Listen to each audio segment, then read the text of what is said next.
ओम नमः सिद्धेभ्यः। ओम नमः सिद्धेभ्यः। ओम नमः सिद्धेभ्यः।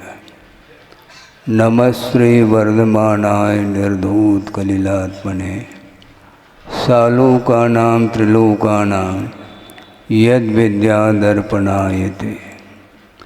अहिंसा परमो धर्म की महावीर भगवान की प्रातः स्मरणे परम पूजाचार्य गुरुवर श्री विद्यासागर जी मुनि महाराज की जय।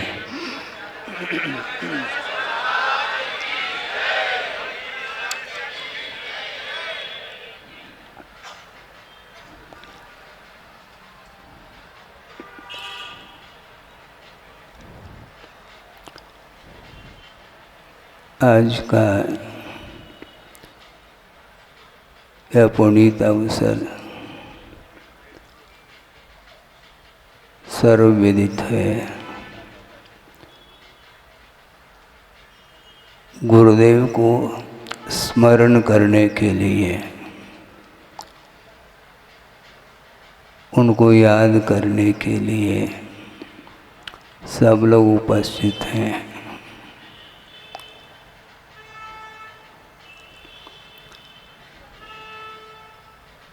गुणों की ओर दृष्टि होना बहुत कठिन होता है, क्योंकि गुण अमूर्त हुआ करते हैं। यह दिगंबरत्व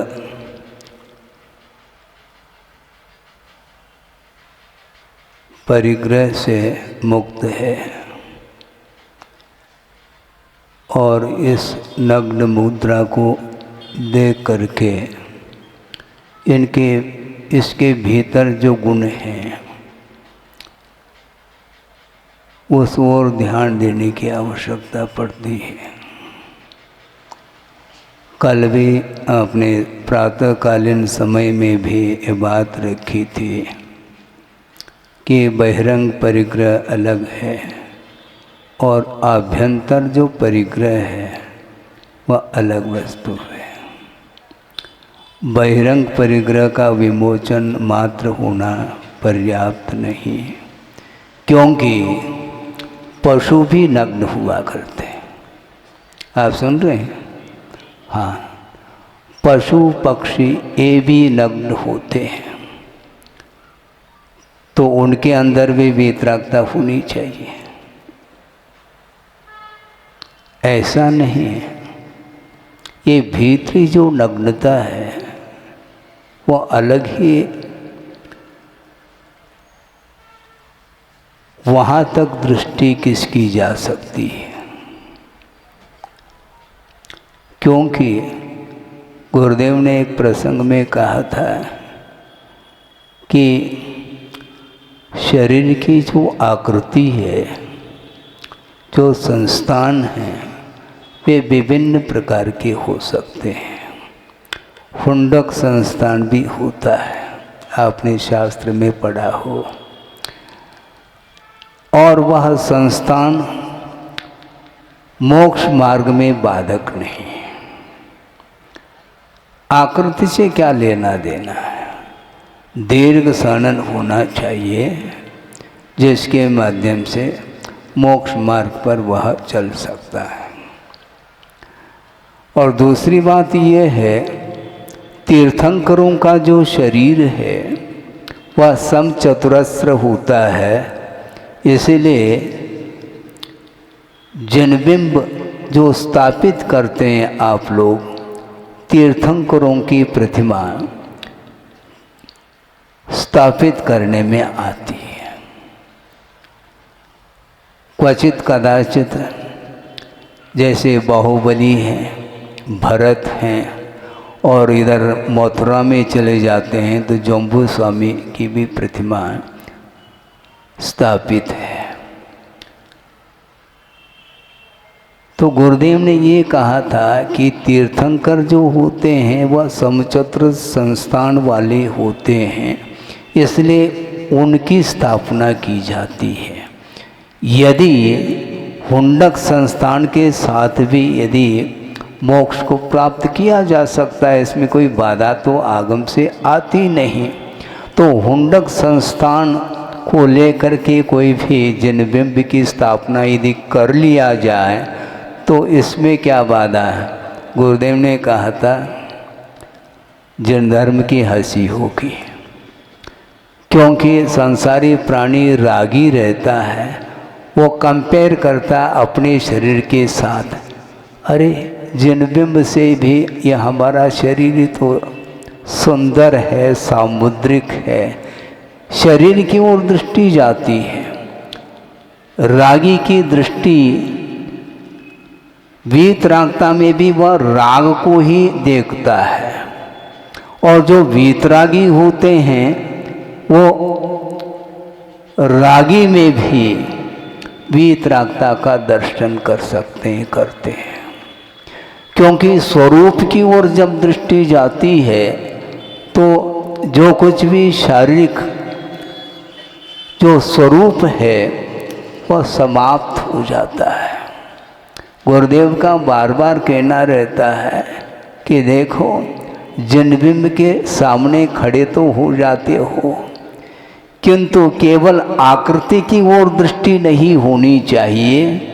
उनके भीतर जो गुण विद्यमान हैं, जो अमूर्त हुआ करते हैं, उस ओर ध्यान दो।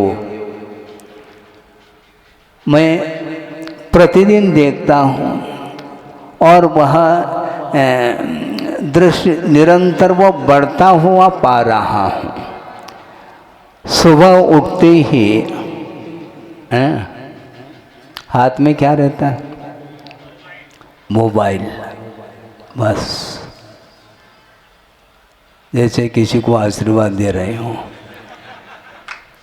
उस मोबाइल में वह शुद्ध परमात्म तत्व आता है क्या? और आज आत्म तत्व क्या आएगा उसमें? तो ये पर्सनालिटी किसकी है? आत्मा की है क्या शरीर की है, किसकी है? कौन जाने। किंतु वह रूप का अवलोकन करता है और सुबह उठते ही दर्पण में भी अपने मुख का दर्शन पहले कर लेता है, फिर बाद में प्रभु का दर्शन करने के लिए चला जाता है। ये संसारी प्राणी की यह दृष्टि है। देखने में क्या आता है?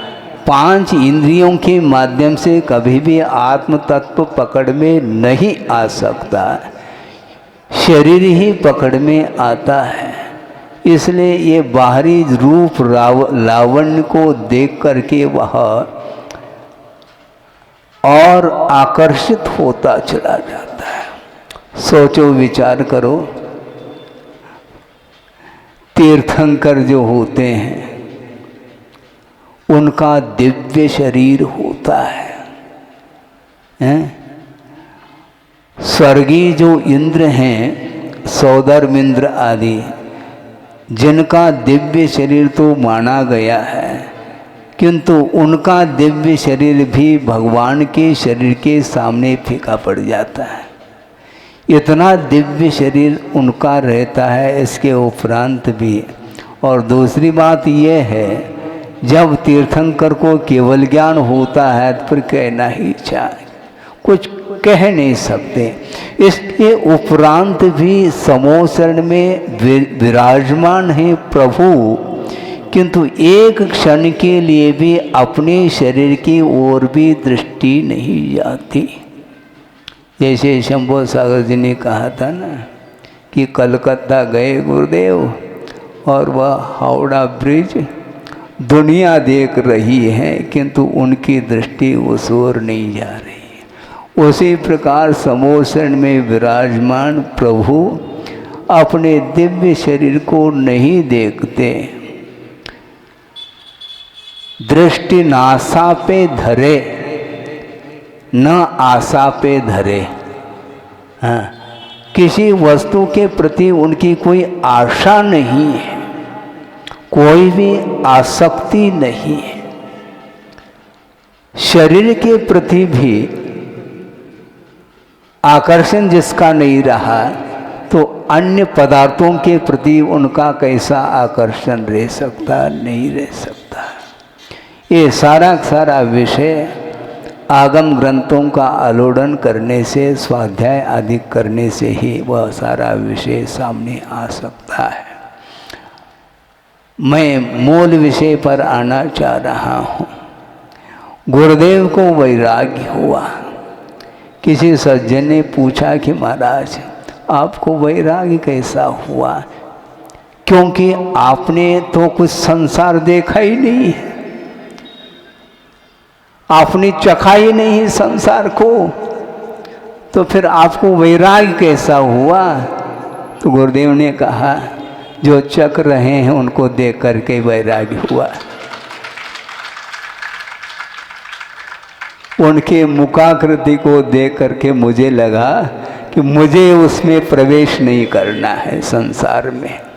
संसार में रहेंगे जरूर, जगत में रहेंगे, किंतु जगत रहेंगे ये कहा। जागृत रहो, और हमें भी कहा गुरुदेव ने जागृत रहो। किन से? रागियों से। ऐसा न हो कि कहीं उसकी हवा इधर तक आ न जाए। यहाँ की हवा उधर पहुँच जाए तो अच्छी बात है, लेकिन उनकी हवा यदि यहाँ तक आ जाए तो भारी समस्या है। मैं सुबह भी सुनता रहा और अभी भी सुनता रहा, प्रशंसात्मक कुछ शब्द बोले जा रहे थे। मुझे लग रहा था कि बहुत बड़ा रिस्क है ये, क्योंकि प्रशंसात्मक शब्द सुने और भीतर गुदगुदी ना हो, भारी समस्या है ये कर्णेंद्रिय जन्य जो है ये विषय माने जाते हैं। निंदात्मक शब्द अच्छे नहीं लगते हैं, और प्रशंसात्मक शब्द के लिए वंस मोर कहता है वो। इसलिए गुरुदेव ने कहा इस प्रकार के शब्दों से बचिए। हाँ, क्योंकि ये नो कर्म है, इसके माध्यम से ही कर्मों की उदीरना होती है, और हमेशा संसारी प्राणी इसमें उलझा हुआ रहता है। तो इसलिए मुझे लग रहा है कि गुरुदेव ने ऐसा कौन सा दृश्य देखा होगा। एक प्रसंग आपके सामने रख रहा हूँ, उनके जीवन की वह घटना है, और उन्होंने स्वयं ही प्रवचन के दौरान उस प्रसंग को भी रखा था जिसको हमने सुना है। जब वह स्कूल में पढ़ते थे उस समय का प्रसंग है,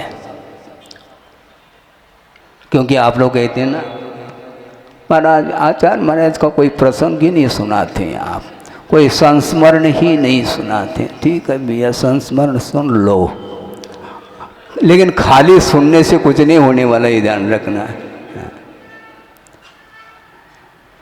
स्कूल से लौट रहे हैं घर की ओर, और वो अकेले नहीं थे, उनके साथ 8-10 मित्र मंडली जिसको बोलते हैं, उनके साथ वो घर लौट रहे हैं, और बीच में एक आम्र वृक्ष देखने को मिलता है, और उसमें अच्छे आम लगे हुए हैं, कच्चे भी हैं और पके हुए भी हैं, और सारे सारे मित्र वहीं पर उस आम्र वृक्ष के नीचे बैठ जाते हैं, और एक के मन में भाव आ जाता है कि एक पत्थर के माध्यम से आम को तोड़ लिया जाए तो अच्छा है, क्योंकि छोटे थे, पेड़ पर चढ़ नहीं सकते थे। अच्छी बात। और एक मित्र ने एक बार नहीं, 2 बार नहीं, 3 बार, बार पत्थर का प्रयोग किया है आम को तोड़ने के लिए, किंतु वह आम साबुत नीचे नहीं आता, एक एक कोर टूट करके नीचे आते हैं।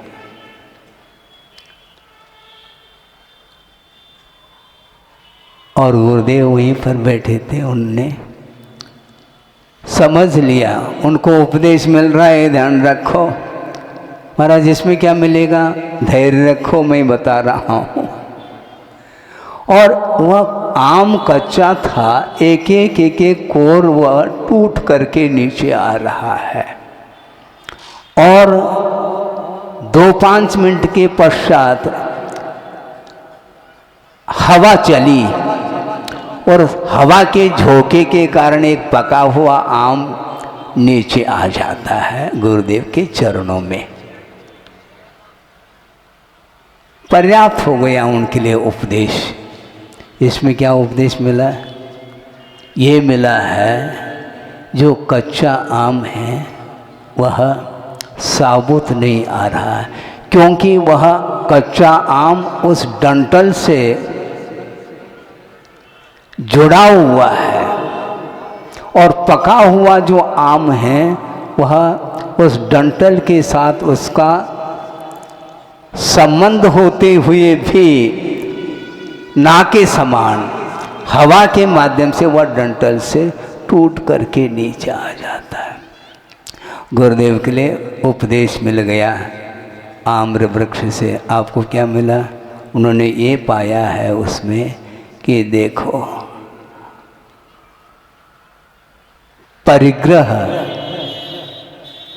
आसक्ति, अत्यासक्ति ठीक नहीं है। और की जो भूख है वो ठीक नहीं है। अटैचमेंट जिसको बोलते हैं वो ठीक नहीं है। घनिष्ठ संबंध जिसको बोलते हैं वो ठीक नहीं है। ज़्यादा किसी व्यक्ति के साथ स्नेह रखते हैं फिर वह उसके अभाव में उसका मन नहीं लगता। संगमम वल्लभानाम गगन नगर कल्पम संगमम वल्लभानाम जलद पटल तुल्यम यौवनम वा धनम वा सुजन सुत शरीरादीन विद्युत चलानी क्षणिक मिति समस्तम विद्य संसार वृत्तम। संसार की वृत्ति को समझ लो। क्या कहना चाह रहे हैं आगमकार? गगन नगर कल्पम संगमम केशाम वल्लभानाम संगमम। स्त्रियों का जो समागम है वो गगन नगर अर्थात आकाश नगर के समान है, बादलों के समान है, क्षणिक है।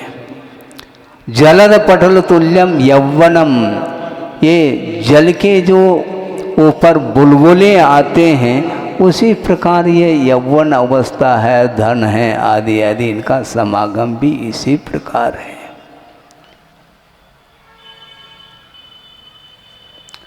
सुजन सुत शरीरादीन विद्युत चलानी।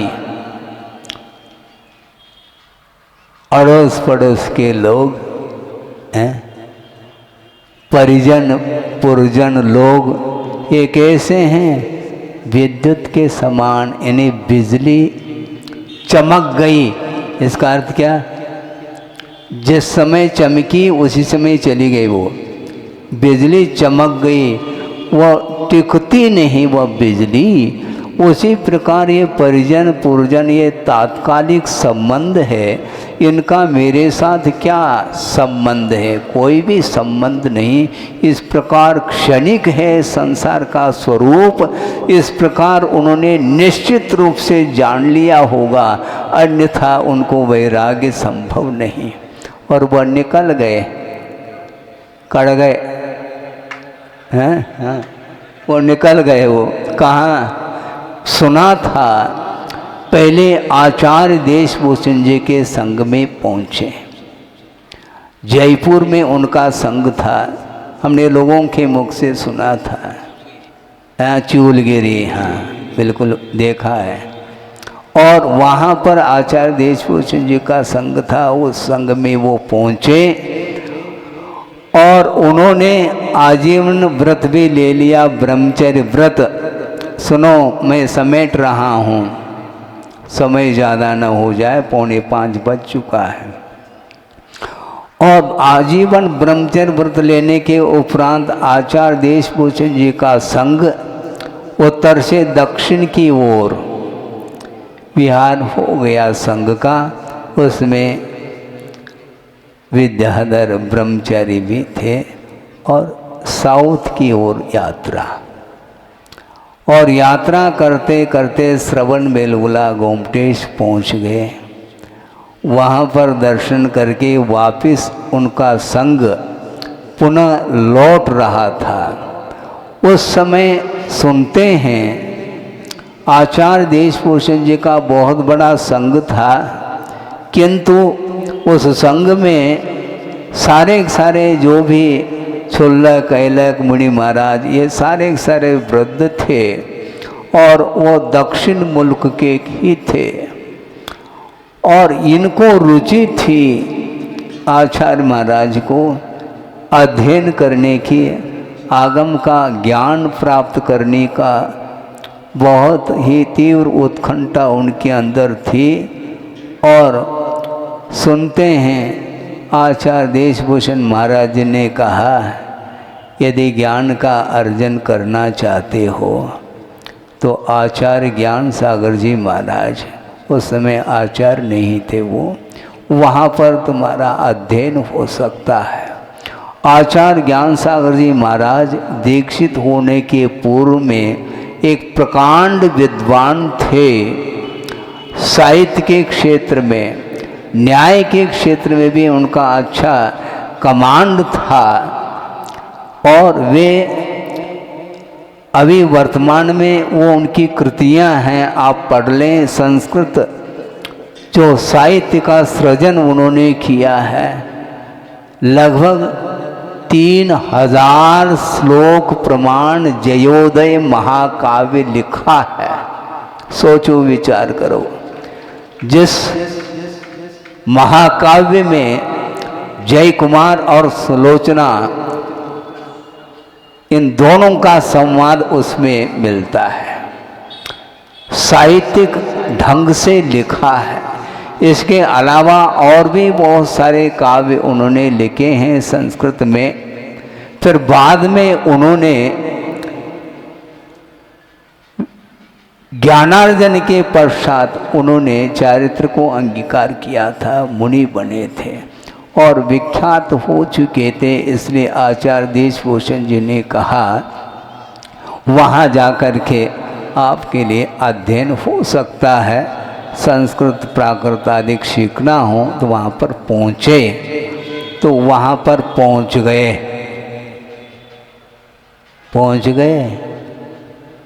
और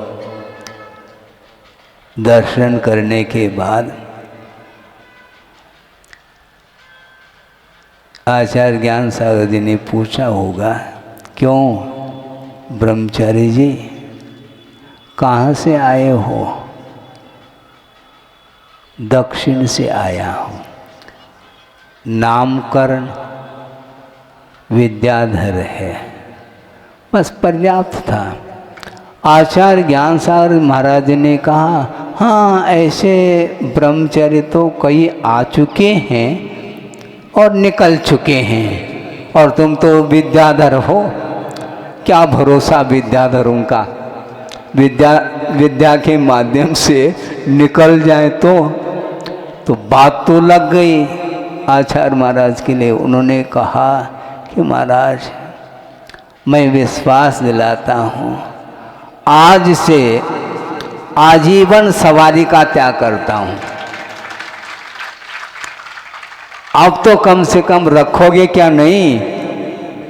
तो आचार्य ज्ञान सागर महाराज ने आशीर्वाद दिया और संगस्थ हो गए, और केवल 11 महीने रहे ब्रह्मचर्य अवस्था में, और डायरेक्ट मुनि दीक्षा हो गई। जबकि डायरेक्ट मुनि दीक्षा मेरी नहीं हुई। पहले ब्रह्मचर्य व्रत ले लिया, 7 प्रतिमा मिल गई, फिर छुल्लक बन गए, ऐलक बन गए, फिर बाद में मुनि प्रमोटेड होते चले गए, डायरेक्ट नहीं। और आचार्य महाराज को तो सीधा 11 महीने के उपरांत उन्होंने ऐसी कौन सी इनकी साधना देखी होगी, वो बात समझ में आ जाती है। जैसा कि अभी प्रचल सागर महाराज ने कहा था, यदि उन्हें दीक्षा यदि नहीं मिलती है तो जंगल में जाकर के वो ले लेंगे, क्योंकि जिसके अंदर वैराग्य के भाव जागृत है उनको कौन रोकने वाला है, भगवान भी रोक नहीं सकते हैं, ध्यान रखो। हैं और प्रवचन होने के बाद आप कहाँ जाएंगे? महाराज जहाँ से आएंगे आए हैं वहीं चले जाएंगे, और क्या। हाँ यही होता है, जब तक सुनते हैं अच्छा लगता है सुनाते रहो महाराज, हम सुनते रहेंगे, 4 महीने तो आपको रुकना ही है, ये पहले से आपने तय कर रखा है। और हो सकता है आपका पुण्य का उदय हो जाए तो सब कुछ हो सकता है, इसमें क्या दिक्कत है। बात ये है कि वैराग्य के भाव जागृत होना अत्यंत कठिन है। ज्ञान का क्षोभम होना फिर भी पुरुषार्थ के अधीन है, हो सकता है, किंतु वैराग्य प्राप्त होना ये सबसे कठिन कार्य है। सुबह भी कहा था हमने, वैराग्य ही जिसका वैभव है, वीरम विराग वैभवम, ऐसा कहा था। उसी प्रकार गुरुदेव के जीवन के बारे में बहुत कुछ संस्मरण और भी सुनने को मिल सकते हैं।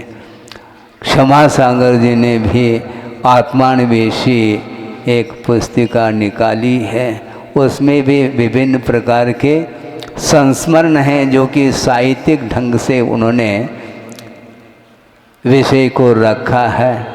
और एक ज्योतिर्मय निर्ग्रंथ करके भी एक किताब निकली है, जो गुनाह के एक एडवोकेट रहे, मिश्रलाल एडवोकेट, आज वो रहे नहीं, किंतु उनकी वह कृति हैं। इसी प्रकार की और भी कृतियाँ हो सकती हैं।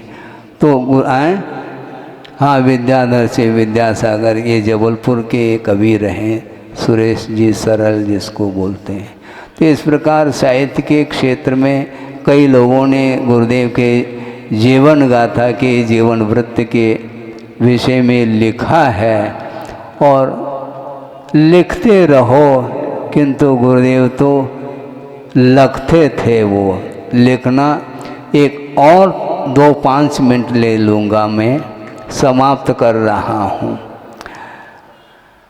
आचार्य महाराज ने जो साधना की है वो तो अपनी जगह है, इसमें कोई वो बेजोड़ साधना है, किंतु उन्होंने अपने जीवन काल में जो पूर्वाचार्यों की जो कृति, समय सार, प्रवचन सार, पंचास्तिकाय, अष्टपाउड़, द्वादशाण प्रेक्षा, ये कुंद कुंद भारती जिसको बोलते हैं, कुंद कुंद साहित्य, इसके साथ साथ समंत भद्र साहित्य, रत्नकर्ण श्रावकाचार, स्वयंभू स्तोत्र, आत्म मीमांसा आदि, और भी, हाँ वो तो है ही। इस प्रकार आगम जो संस्कृत और प्राकृत निष्ठ जो आगम है उसका अनुवाद उन्होंने किए हैं। हमें विस्मय होता है। नैनागिरी की बात है, नैनागिरी में 3 चातुर्मास गुरुदेव के हुए, एक 78 में और 2 चातुर्मास 81 और 82, लगातार 2 चातुर्मास हुए। उसमें चातुर्मास में उन्होंने अष्टपाउड़ का अनुवाद किया है, जिसमें लगभग 500 श्लोक हैं, जहाँ तक मुझे स्मरण है 503। तो वो अनुवाद उन्होंने प्रारंभ किया था, और 2-2 बार तो संघ के लिए स्वाध्याय कराते दोनों टाइम, और रविवारी प्रवचन भी वो करते। इसके अलावा भी और कोई भी जिज्ञासा समाधान इत्यादि वो भी करते। और अपराह्न वेला में आचार भक्ति होने के बाद की बात है, बिल्कुल 10-1 मिनट का समय रहता है दिन अस्त होने के लिए, और थोड़ी सी रोशनी में वो अष्टपौड ग्रंथ को देखते, 5-6 श्लोक देख लिया। हम तो कह रहे हैं देख लिया, उन्होंने बस एक बार देख लिया ने कंठस्थ उन्हें हो गया। और रात भर में चिंतन करके 5-6 श्लोक का अनुवाद रात में ही कर लिया और सुबह उठते ही उसको जो अनुदित जो छंद हैं वो लिख रहे हैं। सोचो विचार करो, हैं आप कवि हैं और वो महाकवि थे। हाँ, संस्कृत प्राकृत के ऊपर कितना अधिकार होगा उनका। और वो सारा उस समय 78 की बात है, हिंदी उन कन्नड़ भाषा भाषी, मातृभाषा भी कन्नड़ और एजुकेशन भी कन्नड़ मीडियम से ही। और उन्होंने हिंदी कब सीखी, संस्कृत कब सीखा, प्राकृत कब सीखा, रचनाएं कैसे करने लगे, ये असाधारण व्यक्तित्व इसी को बोलते हैं। हाँ, इसके अलावा भी स्वयं उन्होंने रचना की है। 60 शती आपने पढ़ी होगी, 6 शतक लिखे उन्होंने। श्रवण शतक है, निरंजन शतक है, भावना शतक है, परिचय विजय शतक है, सुनीति शतक है, निजानुभव शतक है, आदि आदि। ये सब उन्होंने लिखा है। इसलिए इतनी एकाग्रता, पटेरा की बात मैं कह रहा हूँ आपके सामने, अभी भी वह दृश्य सामने आता है। क्षमा सागर जी के गृहस्थ जीवन के परिवार के लोग, उनके पिताजी और उनके साथ उनकी जो टीम थी, वो एक सप्ताह में एक आध बार वो दर्शन के लिए आते थे। और आचार्य महाराज लेखन क्रिया में व्यस्त थे, मैं बगल में ही बैठा था। वो आकर के दर्शन करके बैठ गए। 10 मिनट ने, 20 मिनट ने, 1 घंटा ने, 1.5 घंटा व्यतीत हुआ। इसके उपरांत भी नज़र ऊपर उठा करके उनकी ओर नहीं देखा गुरुदेव ने। और लिखते गए। और जब प्रतिक्रमण का समय हुआ, उस समय बंद करके फिर उन लोगों ने दर्शन किए तो आशीर्वाद दे दिया। और उसी में से एक आध छंद सुना करके चले जाओ। ये थी उनकी उस समय का एक कल्चर था, एक माहौल था, जो कि आज वर्तमान में वह माहौल देखने को नहीं मिलता। इसको बोलते हैं पाश्चात्य संस्कृति है।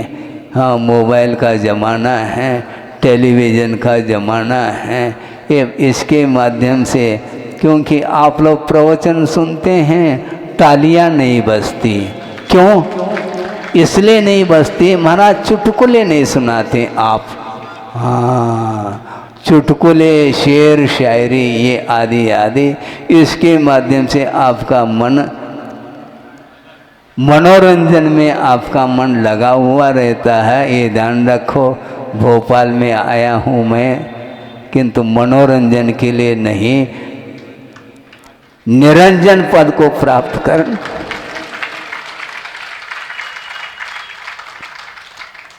अनंत काल व्यतीत हुआ, मनोरंजन करते करते उस ओर नहीं ध्यान देना। किंतु गुरुदेव को जो वैराग्य हुआ है छोटे छोटे प्रसंग को लेकर के, उनके वैराग्य की तुलना हम किसी के साथ नहीं कर सकते हैं। इस प्रकार की गुरुदेव की साधना और उनकी चर्या और उनका ज्ञान और उनका ध्यान, ये सब कुछ स्मरण में लाते हुए अपने जीवन में वहाँ तक नहीं भी पहुँच पाए, कोई बाधा नहीं, किंतु अपनी शक्ति के अनुरूप जो उन्होंने मार्ग प्रशस्त किया है, उसके अनुरूप अपने आप के जीवन को भी ढालने का पुरुषार्थ करें, जिसमें मनुष्य जीवन की सार्थकता सिद्ध हो सकती है। अहिंसा परमो धर्म की जय।